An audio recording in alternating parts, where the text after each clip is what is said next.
नाहं बिभेमि अजितेति भयानकस्य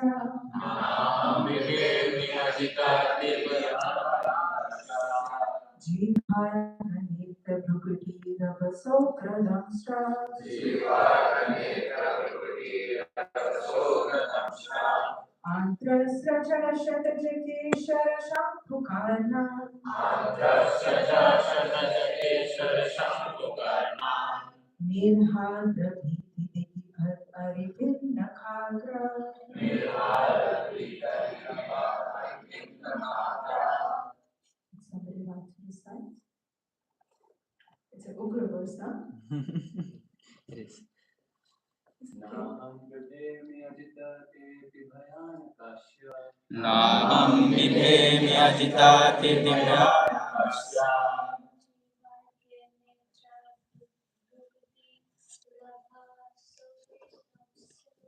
Jivarga netra prakriti rakshasa.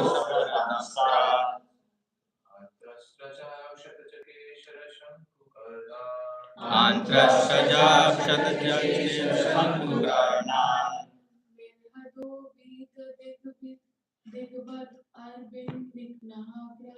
Nihirad Vita Digitha Aribhinna Agra. Aryan Prabhu? Oh, sorry. Should we end it here? No, please. Go ahead.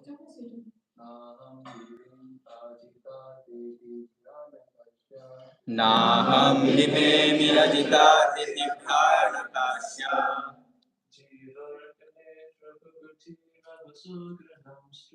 Jivarga netra prakriti rakshasa. Antrasajakshakeshara Shankukarna. Antrasaja Shatakeshara Sankukarna. Nihradabhita Digidbhat Aribhinna Agrat. Naham bibhemi ajitate bhayanakasya. Naham bibhemi ajitate bhayanakasya.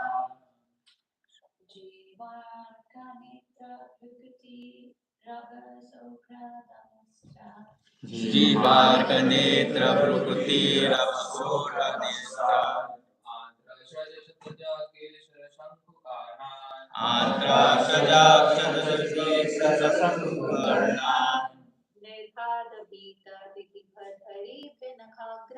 Nihradabhita Digidbhat Aribhinna Agrat. Naham bibhema ajitate bhayana shankya. Naham bibhemi ajitate bhayanakasya. Jivarga netra Bhrukuti Rabhasogratamstrat. Jivarga netra Bhrukuti Rabhasogratamstrat.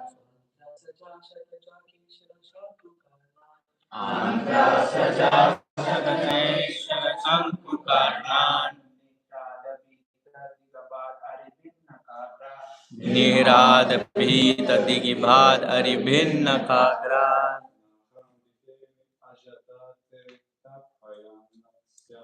Naham bibhemi ajitate bhayanakasya.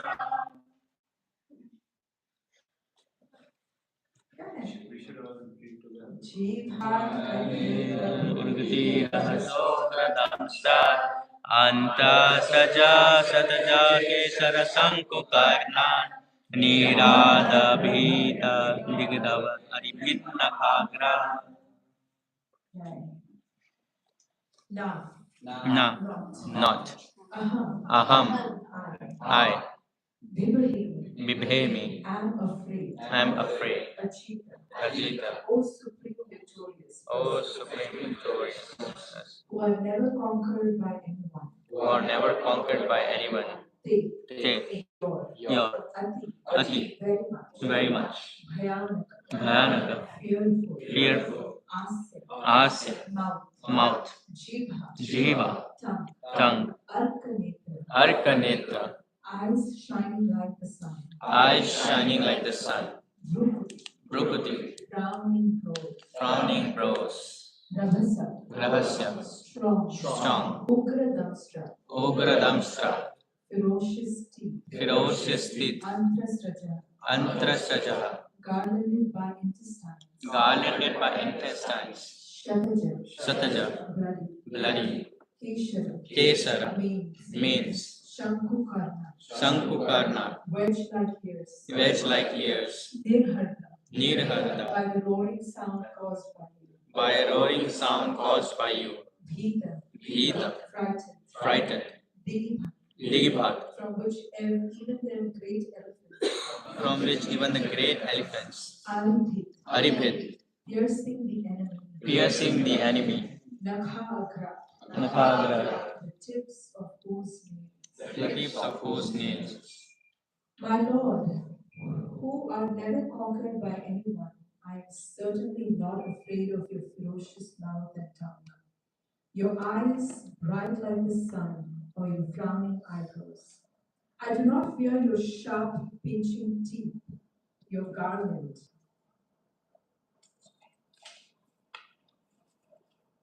of intestines, your mane soaked with blood, or your high wedge-like ears. Nor do I fear your tumultuous roaring, which makes elephants flee to distant places, or your nails, which are meant to kill your enemies. Perfect by His divine grace is He brings without dysfunction of our Lord Nrsimha's fierce appearance was certainly most dangerous for the non-devotees. But for Prahlad Maharaj, such a fearful appearance was not at all disturbing. The lion is very fearsome for all other animals, but its cubs are not at all afraid of the lion. The water of the sea is certainly dreadful for all living entities on the land, but within the sea, even the small fish is unafraid. Why? Because a small fish is taking shelter of the great ocean. It is said that although great elephants are taken away by the flooding waters of the river, the small fish swim opposite the current. Therefore, although the Lord sometimes assumes a fierce appearance to kill the Dushkritis, the devotees worship him. Keshavadvita Naraharivikam Jaya Jagadisha. The devotee always takes pleasure in worshipping the Lord and glorifying the Lord in any form, either pleasing or fierce.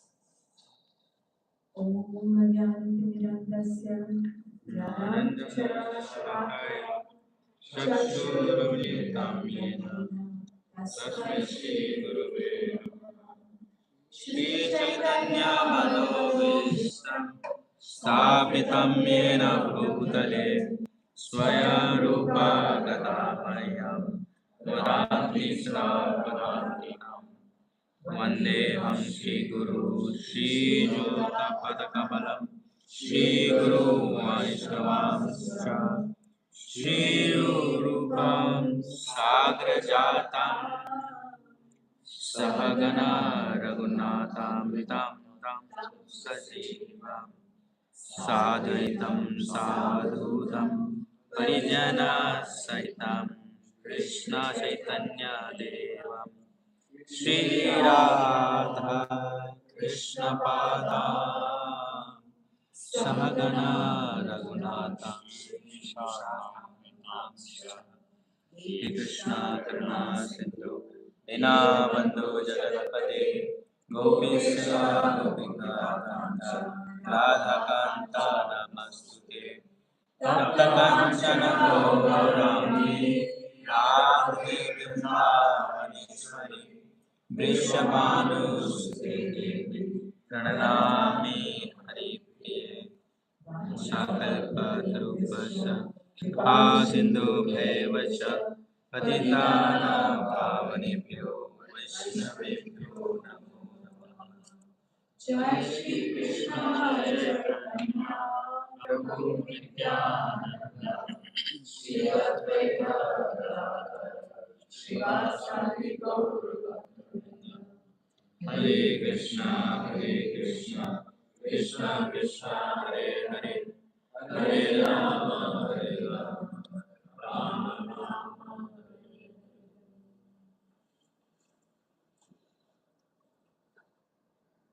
Naham hiveri ajita eti bhyanakasya jibhar kanetra bhakti rabasokra namastrana antra srajah shadjakeshara shambhu karna nirhar. What a beautiful prayer. First of all, really grateful to be here with all of you in this community. Such an honor to see such enthusiastic young Vaishnavas trying to study and practice the teachings of Srila Prabhupada in the Western Bharat. So grateful for your participation, grateful for having me here. In this particular verse, in fact, this entire chapter, which is titled as Prahlad Maharaj pacifies Lord Nrsimhadev. All of us are familiar with this beautiful pastime. Are all of us familiar with this pastime? Yes. So the scene is this 5-year-old boy is disobeying his father. It doesn't seem like a big thing because 5-year-olds do disobey. In fact, as they get older, they disobey more. I have a 21-year-old and an 18-year-old. So I know exactly what that means. It's not a big thing that a 5-year-old is disobeying his father, but this father is not an ordinary father. And this child is not an ordinary child. This father, even the sun, the moon, the demigods, the rainbow, nobody dares to disobey. It is said in Srimad Bhagavatam that he would raise his eyebrows and dictate to the sun to rise. That was how powerful Hiranyakashipu was. And he was thinking of himself as he is Supreme Personality of God. But Krishna has a sense of humor. Right? The sun god and the demigods are obeying him. What does his son do? He disobeys. And not in an arrogant way, in a very sweet way. In a very sweet way. He sends his son for training.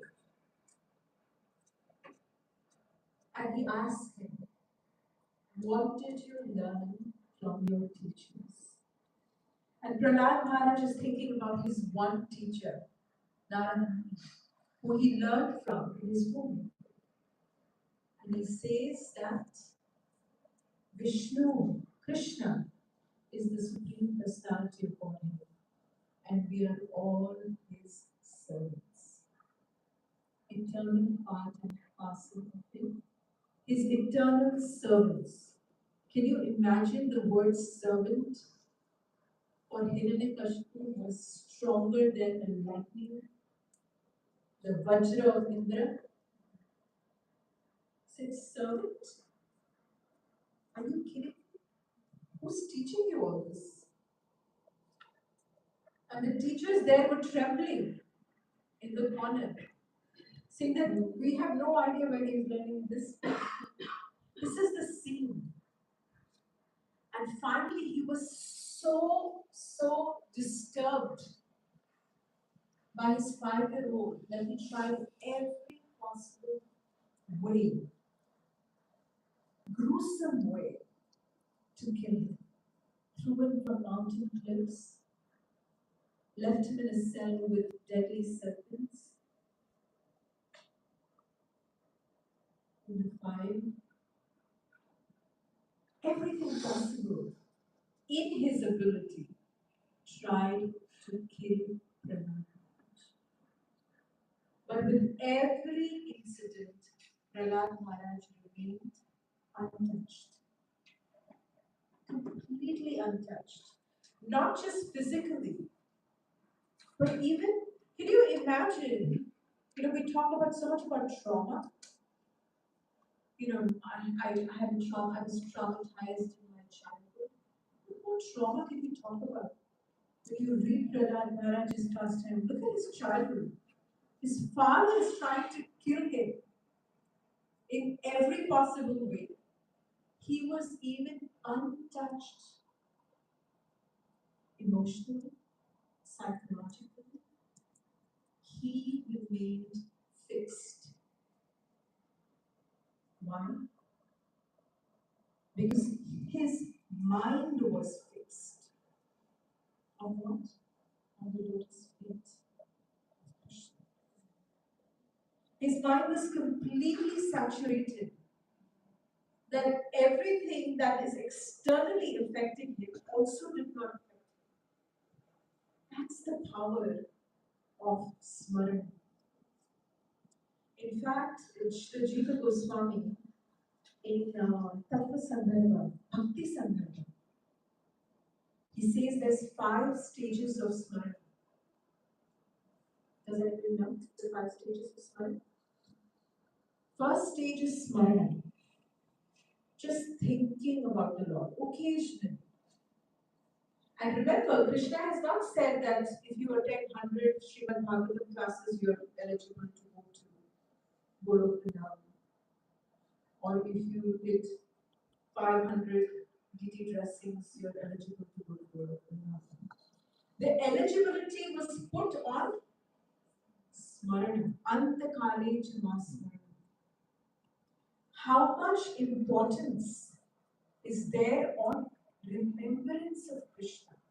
All of these additional activities that we do, reading Srimad Bhagavatam, offering obeisances to the deities, associating with devotees, offering puja to Srila Prabhupada, offering puja to the deities, is to help us with this one aspect which is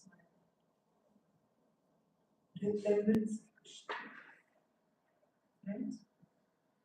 So, Srila Jiva Goswami explains in Bhakti Sandarbha that the first stage of remembrance is smarana. Where you occasionally, once in a while, oh, today's Narasimha Chaturdashi. How beautiful. Look at the fierce form of the Lord. Once in a while we remember, we think of him. You know, I thought of you the other day. That's smarana, once in a while. When we graduate from thinking once in a while, we reach the stage of dharana. Bhakti Siddhanta Saraswati Thakur says that when you pour, there is a stream of water or oil. That much time that it takes for the water to fall is called dharana.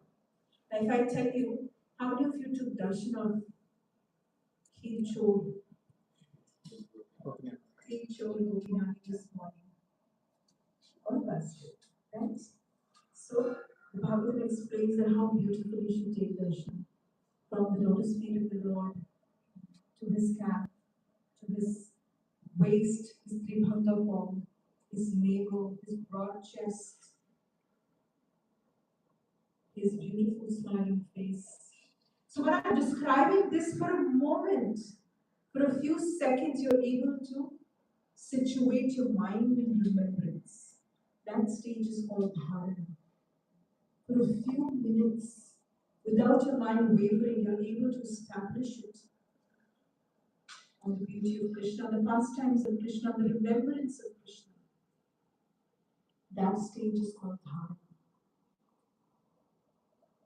The next stage is dhyan. When the stage of dharana becomes even more, you can hold it for a longer period of time. In the stage of dhyan, it is said that you start taking things personally. You start having favorites. You know, usually if you have an argument with someone, don't take it personally. That's what we tell people, right? This was a casual comment. Don't take it personally. But when you're emotionally involved, that's the time you start taking things personally. Right? But when our emotions become absorbed in Krishna's pastimes, we start taking things personally. We start having favorites. Right? Their failures. I really like this character. I really like Dhruv Maharaj because I can resonate with this pastor. That's when you actually start developing, becomes even more personal. That stage is called dhyana. And when you further graduate, some of you, if you have children, most of you don't look like you have children. Some of us that have had children, we reach this stage of anusmriti. Anusmriti is the stage where, if you've ever raised a toddler, you could be cooking, but your mind is constantly aware. If there is no sound coming for 5 minutes, you know there's some trouble going on. Once I found my son in a whole bucket of flour. The other time he had rolled the whole toilet paper into, and was trying to flush it down. So while I was engaged in something else. But Anusmriti is that we could be engaged in different activities, but at the back of our mind, Krishna is always present. We are completely absorbed in Krishna. Anusmriti. The other day I was traveling somewhere with Mataji. You know, I casually picked up my passport and I just kind of scrambled my boarding pass and I should probably never do this. And for a minute I was like, this is unspeakable. You know, she could have just chastised me. You put your boarding pass neatly. But what did she think of? Because her mind was absorbed in Prabhupada constantly. If you sit with Malaki Prabhu, she will just like pour pastimes of Prabhupada immediately. Because her mind is, no matter what she's doing, in the back of her mind, Prabhupada is always present. And in the back of the mind, when you're raising your child, you're constantly vigilant what your child is doing. That is how we need to be conscious of Krishna. That stage is called Anusmriti. And when we further graduate, we reach the stage of Samadhi.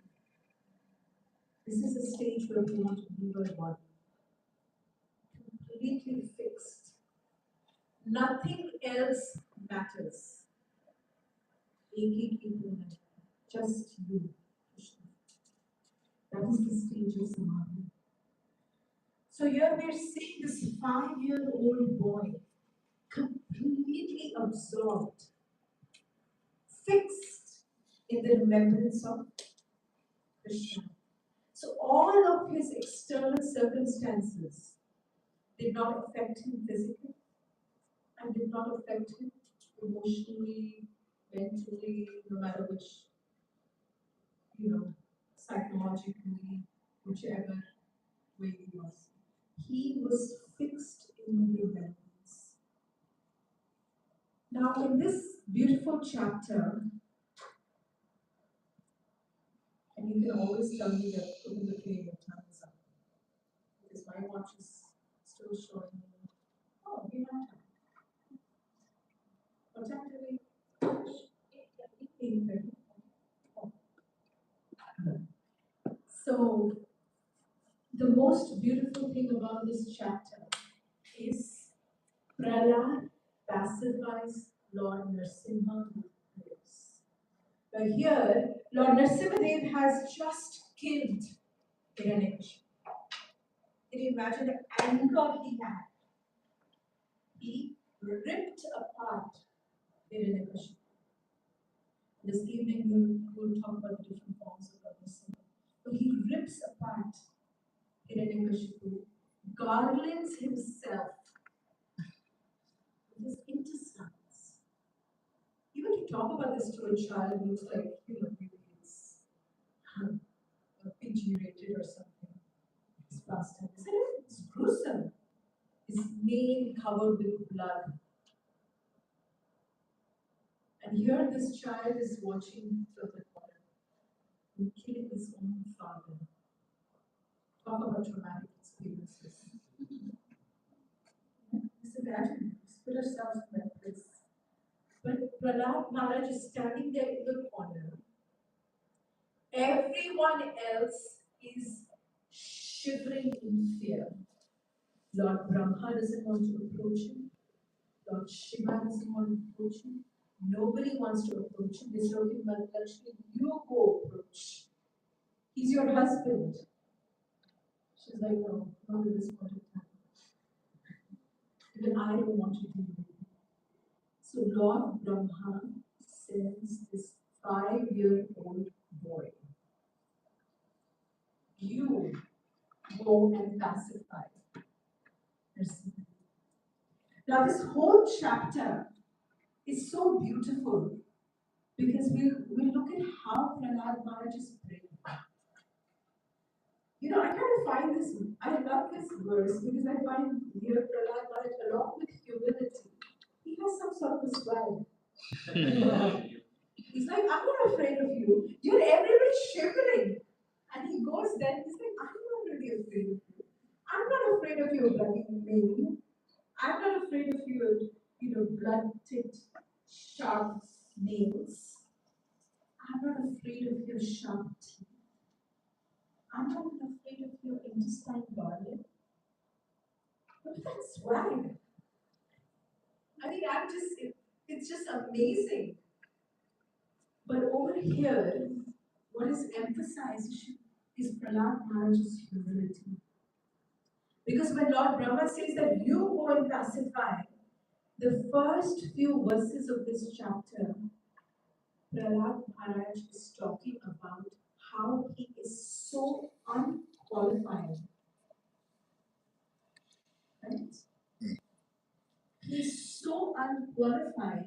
He says, I am born in a very lowly family. You just witnessed my father. You had to appear to kill him. That is the lineage I come from. Most sinful lineage. How am I to pacify him? That was Prahlad Maharaj's humility. And with that humility, he further, if you go through this whole chapter, the emphasis for the first few verses on humility are in qualification, in appreciating the Lord, in serving the Lord, in actually even being able to participate in any way. And you look at this beautiful comparison in Srila Prabhupada's prayers. When Srila Prabhupada is sitting in the Jaladuta, trying to come to the West, this is going to be the 60th year when we celebrate. What is he write? That I am absolutely unqualified, sinful. I don't know how to talk to these people. You use me as a puppet. In Prahlad Maharaj's this chapter, when he's pacifying Lord Narasimhadev, you see elements of what our prayer should look like to the Lord. How can we develop a personal relationship with Krishna? Personal relationships are developed when we have conversations. Now, we're not becoming Sahajiyas and we're thinking, oh, I'm talking to Krishna. No, but we're putting effort. We stand in front of the deities, we take their darshan, and we pray. How do we pray? Prahlad Maharaj is teaching us. Our acharyas teach us. Further ahead of these verses, specifically in verse 7.9.9, Prahlad Maharaj is saying that even though I am unqualified, this is not surprising. Because even Gajendra, he was not even in the human body. You were so pleased by his prayers. What does he say? Because you were pleased by devotion. irrespective of your gender, irrespective of your yoni, irrespective of what, all you're seeing is your devotion. That is what pleases Krishna. Because everything else changeable. Right? Could be male, female, animal, bird, doesn't matter. What we carry is devotion. And what we need to focus on is devotion. Everything else is skin disease. Right? Simple. Because it's changeable. But devotion is something that Prahlad Maharaj highlighted. That my lineage may be unqualified. It is. I'm born in a simple lineage. Don't even talk about our lineages. We don't even want to go into that direction. Right? But what we can learn is that you were pleased by Gajendra's devotion. So I am here, standing before you, saying that I want to be a devotee. And I am very unqualified. As we move further into this verses 15 and 16, in verse 15, Prahlad Maharaj is saying, I am not afraid of you. That is not fearsome to me. Because you seem beautiful irrespective. But in verse 16, he says, what I am truly afraid of. What is the real fear? What do we all fear? Losing someone, losing contact with the God, like Losing contact with God, yes. Forgetting Krishna. Forgetting Krishna. Missing out. FOMO. Real FOMO. In the real sense. Fear of missing out. Not being a part of this beautiful association. So Prahlad Maharaj is saying in the verse 16 that I am not scared of this samsara. What I am really scared, I'm not scared of you. What I'm really scared of is this samsara, the cycle of birth and death. Shri Shukdev Goswami, everybody knows Shukdev Goswami. Shri Shukdev Goswami was in his mother's womb for 12 years. Inconceivable. I couldn't bear a child for 9 months and I was like, take this child out. 12 years. And he refused to come out. Because he was a Siddh Purush. He had the ability to control. Why?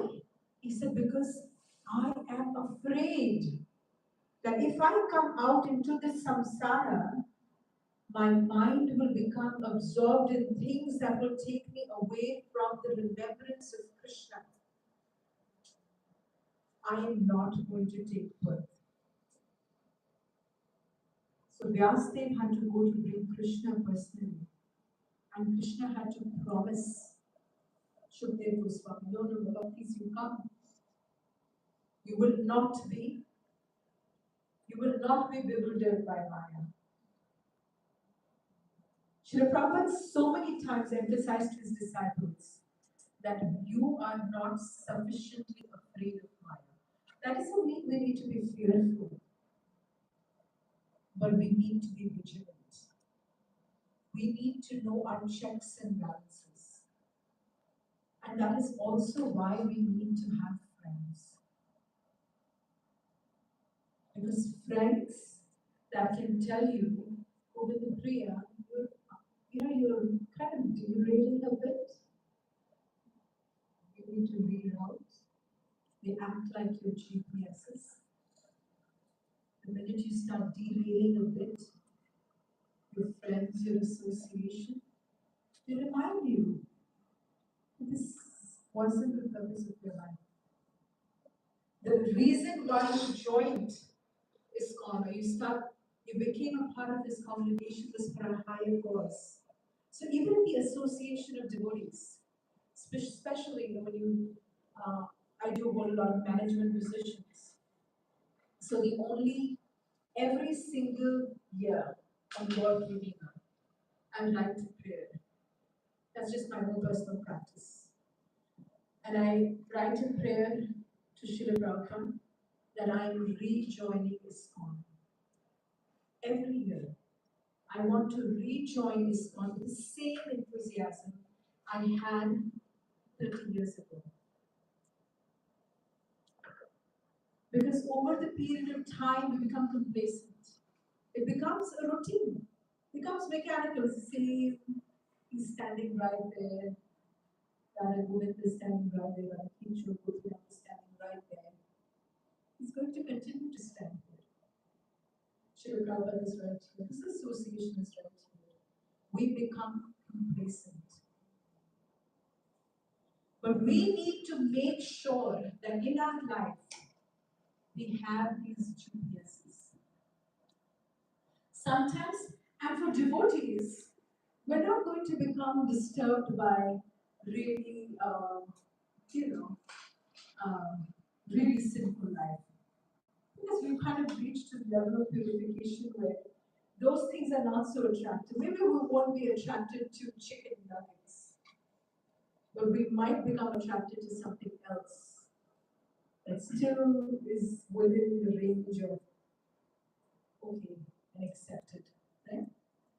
So we think we need to be afraid of chicken nuggets or our 4 legs, but there's a lot more. Sometimes in management, our mind will become absorbed with how can this one behave like this? How can that one? Your mind is consumed with so many things because we have differences of opinions, and then we're like, oh, I don't want to be in this association, right? In all levels, that happens. In senior management positions, even if you stay with devotees, you might have difference of opinions in ashrams and what they can. Everything looks really happy here. But I'm sure we're all in samsara. So we definitely have differences of opinions. But we don't have to focus on those. What we need to focus on is why we came here in the first place. Let's rejoin every year with the same enthusiasm and keep our goal fixed. Master, Yes, why not every day? every day. Yes, excellent. Why not every day? I do it as a practice. I think I have some stamina for a year. And after a year, I'm like, what did I sign up for? So I have to do a year vigilant, recharge of energy. But why not every day? Yes, every day remind yourself why we joined. What is the purpose that we're here? So Prahlad Maharaj is saying here that I am afraid of samsara. I'm not afraid of you. I'm afraid of samsara. And if you continue further in this chapter, the third segment of prayer. Srila Prabhupada also, I like to draw parallels to our contemporary acharyas. Srila Prabhupada also in his prayer on the Jaladutta, he says, why have you brought me here to this place? Right? When people are intoxicated, he's afraid.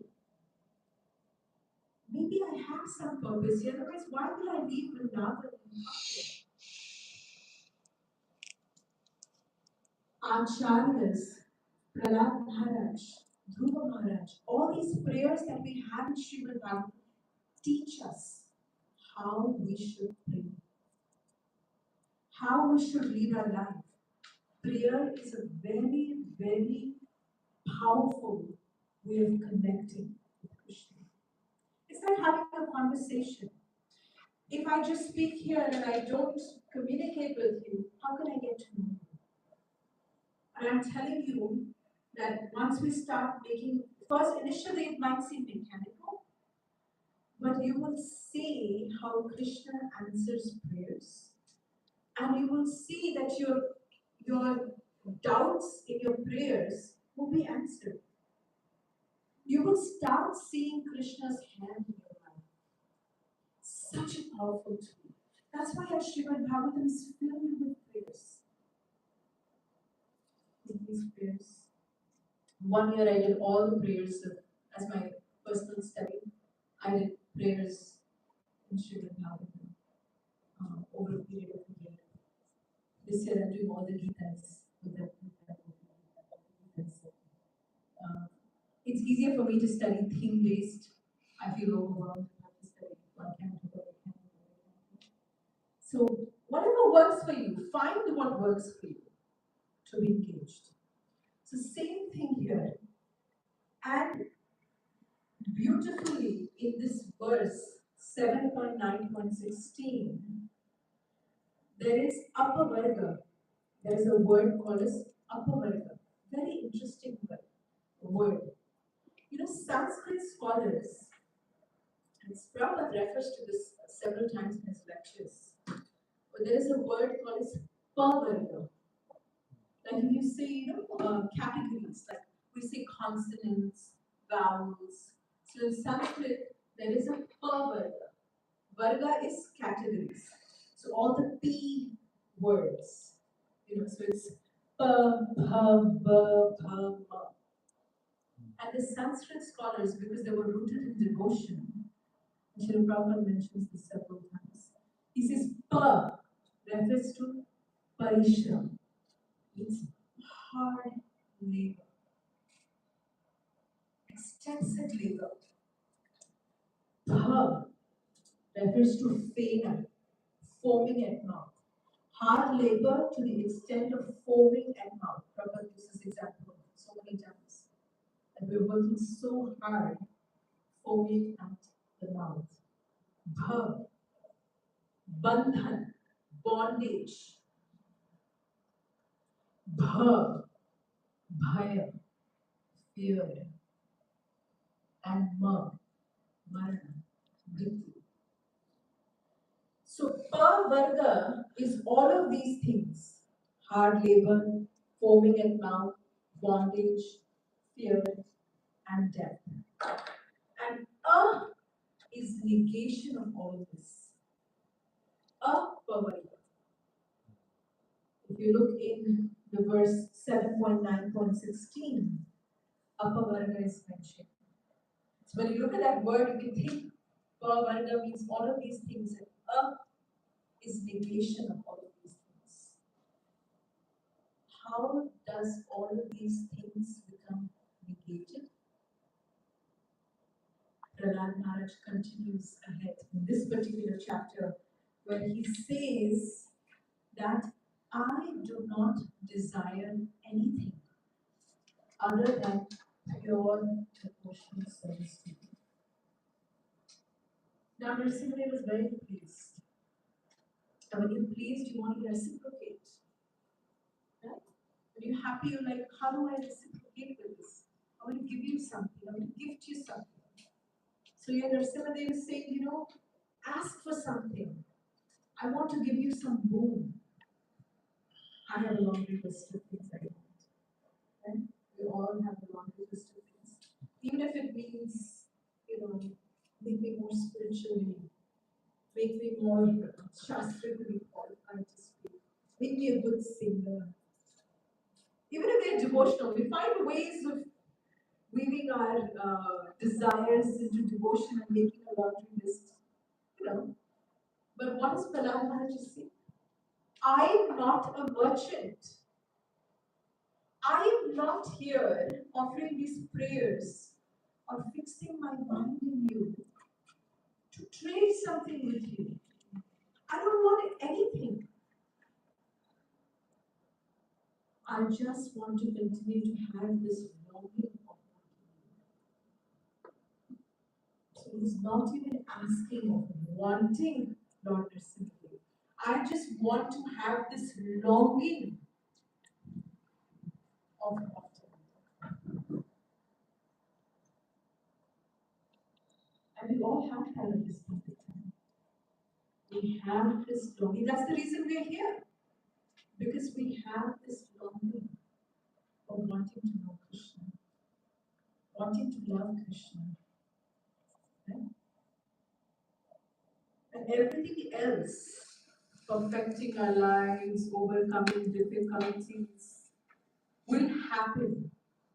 It's a byproduct. We have to be focused, like Arjuna was focused on the eye of the fish.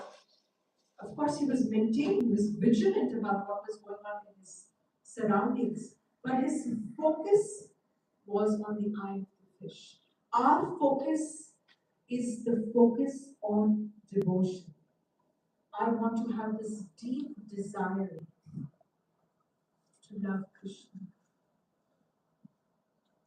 And everything else will be managed. I will find the right process of managing, right? But our focus needs to be crystal clear in our mind and heart. We're not here for anartha nivritti. We're not here for any of that. There are many nice people who can get over trauma by psychological therapy, healing. You can cleanse your body, you can cleanse your mind.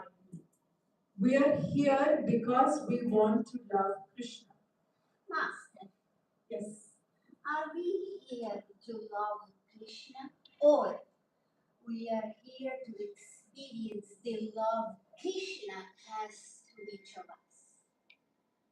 When we start to love Krishna, we will definitely experience the love Krishna has for us. We cannot love Him till the time we experience the love Krishna has for us. Because how can we love? It's a reciprocation, right?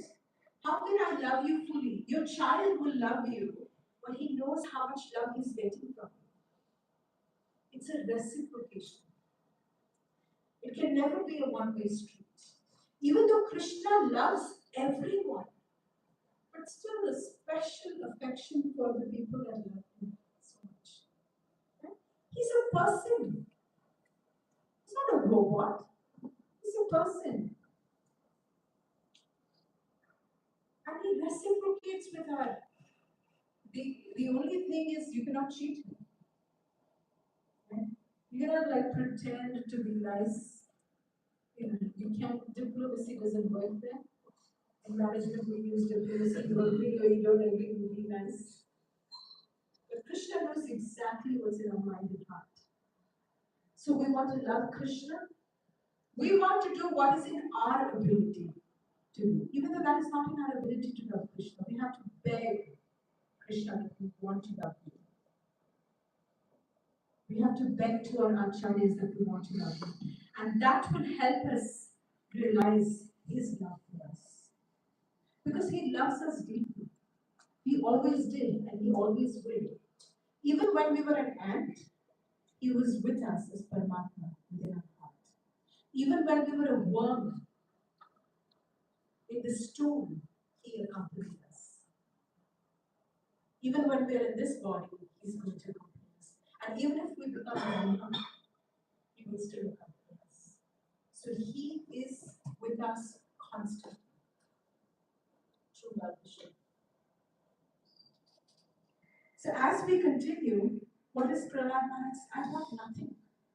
I want only pure devotional service. And I know we're over time, but I'll end with this last part of Prahlad Maharaj's prayer, which is the fourth component of a prayer. What was the first component? First component of a prayer. Humility. Humility. And glorification of the Lord. What was the second component? Be sufficiently scared of mind. What is the third component? Express our longing. And the fourth component is compassion for others. Because we rise by lifting others. Prahlad Maharaj here, towards the end of this chapter, he said, please bless my father.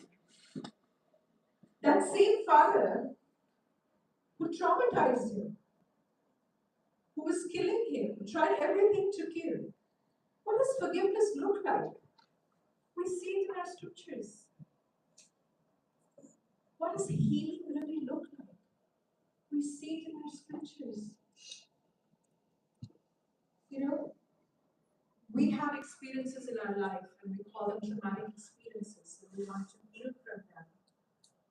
Here, Prahlad Mataji said, simple, how to lead right to prayer. Please help me just fix my mind in you and forgive and help them also rise. The Lord becomes so pleased by that.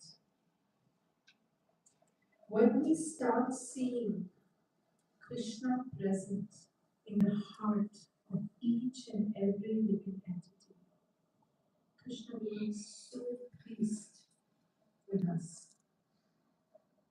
And when he becomes pleased, then there's nothing that can stop us from becoming happy and pleased. Right? So the fourth component of our prayer should be praying for someone else. Whoever you think, whoever you think. Every single day, make an effort to pray for each other. Because we will rise when we. So these pages of Srimad Bhagavatam are not just stories, these are life lessons. We need to see how we can draw these principles and apply them in our day-to-day life. This is how we need to pray. If Prahlad Maharaj pleased Krishna in such a way, you and I can do that too. We can also fix our mind. We may not be able to save ourselves from the fire, but we can definitely strengthen our mind to such an extent that we're not affected by anything. So we'll stop here with that thought that prayer is a very, very significant part of our daily practice, and we should put effort in developing that relationship with Krishna. If you have any comments or questions.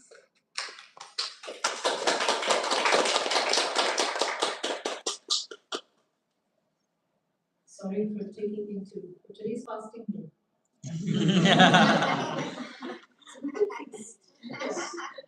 But if you have any realizations, comments, reflections, yes. Do we share the microphone and the project on the outside?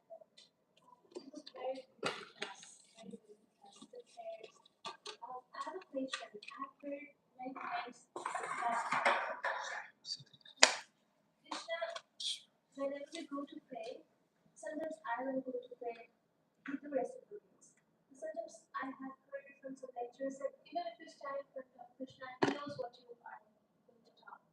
And then I get confused. Do you want me to say or do you want me to not say? When is it reciprocal? When I'm telling you, when I'm talking to you, or when I'm just quietly standing in front of you? Okay, let me ask you a counter question.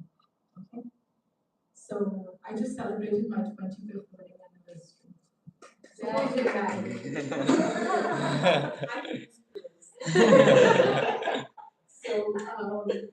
Suppose you're married. Okay. Hypothetically, you're married. Well, would you expect your husband or your spouse to express? You know he loves you, but would you expect him to say something off and on?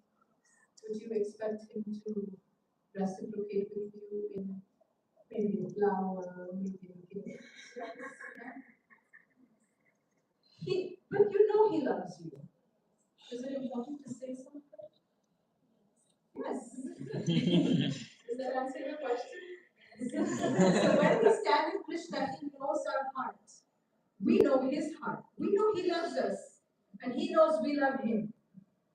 Why not express it? Because it's a relationship. He's personal. He's personal. He's standing. And we tell him. It's a relationship. And every time we stand in front of Prabhupada during Guru Puja, we thank Prabhupada. What is Guru Puja? We thank Prabhupada for all the effort that he is taken as a model of trying to establish. You know, even though I born in a Punjabi family, but my parents became Sri Vaishnavas. So I was raised in a Sri Vaishnava family with Lakshmi Narayan worship. My grandfather, if even somebody cooked onion garlic in the house, if somebody even brought onion garlic in the house, it was never cooked. He would throw pots and pans out of the house. You know, and I became so averse to this fanaticism. It took somebody from Chicago to convince me of something that I was raised with. So we all need, like my Guru Maharaj was born in Chicago. So the point I'm trying to make is that even though there are people that could be raised in Vaishnava families, they may not be convinced about the process. So when we think about, every time I stand before Prabhupada, I thank him for that.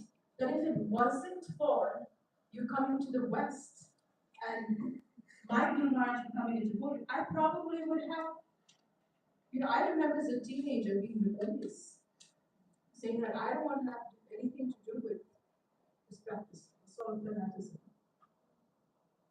Right? Because I was raised like that. But it took somebody, I always like to say, it took somebody from Chicago to come convince me of what I was being taught as a child. Hare Krishna Mataji, Nectarian class Mataji. I had this question, like, when you were talking about how at work you have to be diplomatic even if you don't want to be very conflicted or dealing with like extreme personalities.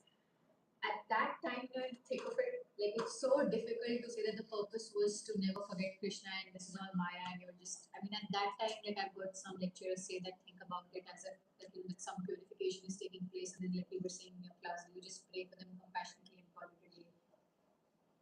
So that's the highest level. And It's hard. Of course it is. I'm Priya. And I'm saying it doesn't mean I practice it all the time. So you have to understand that what is important is you know what is right. It's also important to do what is right. We know that I need to get to the 13th floor, right? Have that very crystal clear. Sometimes devotees say, oh, maybe not 13th floor. Maybe we can just get to the 9th floor. No, we need to get to the 13th floor. Have that clear. Am I at the 13th floor? No. Make sure you know where you're at also. Now, suppose you're put into a hypothetical situation. Okay, you're at work and you know Krishna is Paramatma even within their heart. You're going through a traumatic experience. Sometimes you might just burst because you don't have that strength and that ability or that unity and you fall sick. Right? What is Krishna consciousness? Is you're building that immunity day by day by day. We're reminding ourselves. So you go back. I like to journal. You go back and you reflect. Even if you don't write it down, you reflect. What is it that I could do differently next time? What is it that I can do now? Is it too painful for me to go and apologize? If it is, maybe I don't want to. Maybe I want to stay distant. Figure it out. What feels right? And push yourself a bit. A little. Because you also have to trick your mind. Right? The mind is going to hold resistance. So you just want to stay in that stretch zone. You don't want to be in a zone where you break. But stretch, stretch, stretch gradually. When we build that flexibility. And one fine day, you'll be sitting there and you won't fizz like a bottle of soda. Right? Whenever somebody shakes, you won't fizz like a bottle of soda. You'll be able to stay calm and quiet. So learn from that is why it's called sadhana. It's practice. Don't expect yourself to be perfect. That's the biggest problem because we have unrealistic expectations of ourselves. This is when we become frustrated. Know where we want to go, know where we are, and make conscious effort, baby steps. every single day to get where you want to be. Don't stop. Don't become, and don't bog yourself. Another thing that I see the bullies do is that they become so depressed that, I can't do this. This is just too hard. So let me just forget about it. No. And don't become depressed either. Because being depressed is also Maya. Being over ambitious is also Maya. You want to find that balance and be in the stretch zone. So okay, this time I did this right. The second time, when you have that in your mind, you might wait 20 minutes before you speak. And the next time you might wait a day. And the next time you might say, it doesn't matter. I don't care. It's natural. It's not okay. It's not enough. Is that what? Yes, that was it. Thank you. And if anybody needs to leave, please leave. We don't want to go to the Thank you, Guru. Beautiful class. Something that really touched me was prayers. I used to regularly write prayers in my journal, but somehow I lost that practice. But you really inspired me to start that again. And something that I want to do is write prayers for others also. And my question is related to Maya. So we were talking about Maya, and many times Prabhupada also talked that my disciples are not afraid of Maya. That is what I'm worried about. So how do we relate with Maya? Should we be always afraid that okay, am I doing something wrong? Is this Maya, or are we supposed to keep it in back of our mind that okay, I have to be careful. I have to yes. So how? So in our mind should only be Krishna. No need to keep on doing that. But at the same time, it's like driving when you're learning to drive a car. Okay? So initially when you're learning to drive a car, you're like, oh, I remember when I was learning to drive, my husband took me on 101, one of the most scenic roads of California. And I was used to driving in India, so it was like left and right hand driving. I was like, oh my god, who have head back with someone or something. But most scenic road. And I was just like fixated on the road, the gear, the thing. I was like focusing on the scenery, right? Because I was not experienced enough. So I had to fix. But now when I drive, you don't focus on whether the gear is, whether it's still, you're driving. Sometimes you even drive while talking, while looking, oh, look at the sky, it's so beautiful. So many things, because you become an experienced practitioner, right? First aspect, when we're starting out, we need to be sufficiently skilled. We need to be vigilant. We can't become lost in self, that becomes self-hatred. We can't become lost in the emotions and the scenery of Krishna consciousness. We need to be vigilant. We need to be regular. Yes, morning program. When you come in, you have that enthusiasm also. I'm chanting my rounds for a certain period of time. When I'm doing this, I'm more vigilant, I'm more disciplined. And then as we become more experienced, the purpose is not just, attending every Mangalarti. The purpose is by attending Mangalarti to remember Krishna, right? The goal is remembrance of Krishna. If I can remember Krishna, whether I'm in Mangalarti or not in Mangalarti, doesn't really matter. So the goal is that. So if later on we are a little flex because of health, because of age, because of programs, because of engagement, we can manage.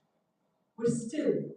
But if we become too off the rail, then we need to have friends that tell us. That's why we need to have our GPS system in place. Okay, you're going, you were too absorbed in the scenery and you took the wrong exit. You need to reroute. Govinda, Priya, you're becoming a little bit too slack. Maybe your service. And the acharyas have very beautifully given us lines of etiquette, Vaishnava etiquette, which helps us develop some boundaries. And these boundaries need to be invisible. Sometimes devotees create these boundaries as such walls. These boundaries are for our protection, not for throwing people away.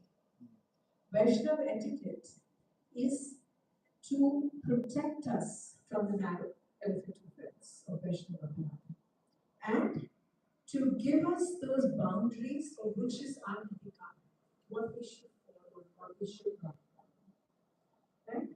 But in the same way, if we create them as walls, we will repel people whom we were supposed to inspire.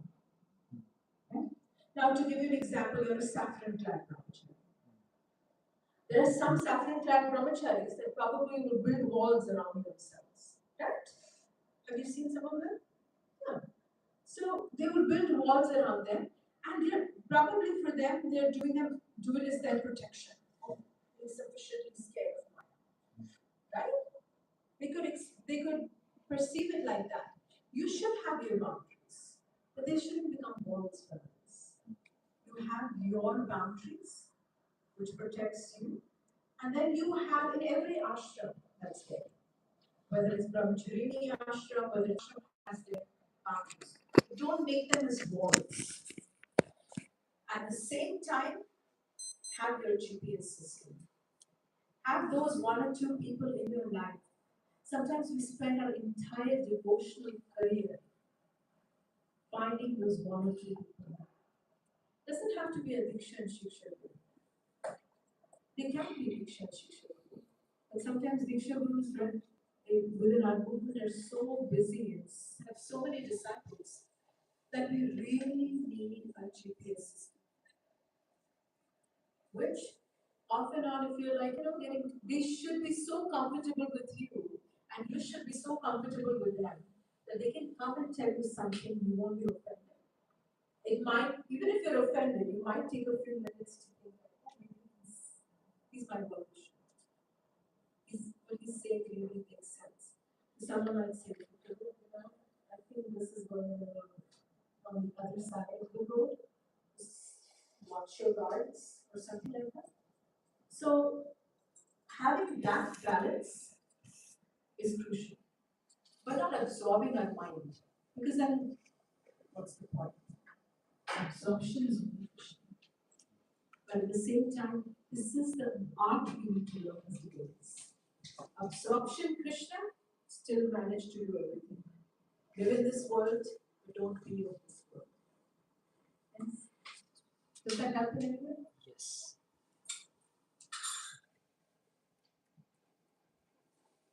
So we can stop here. Thank you very much. Shri Prabhupada ki Jai. jai.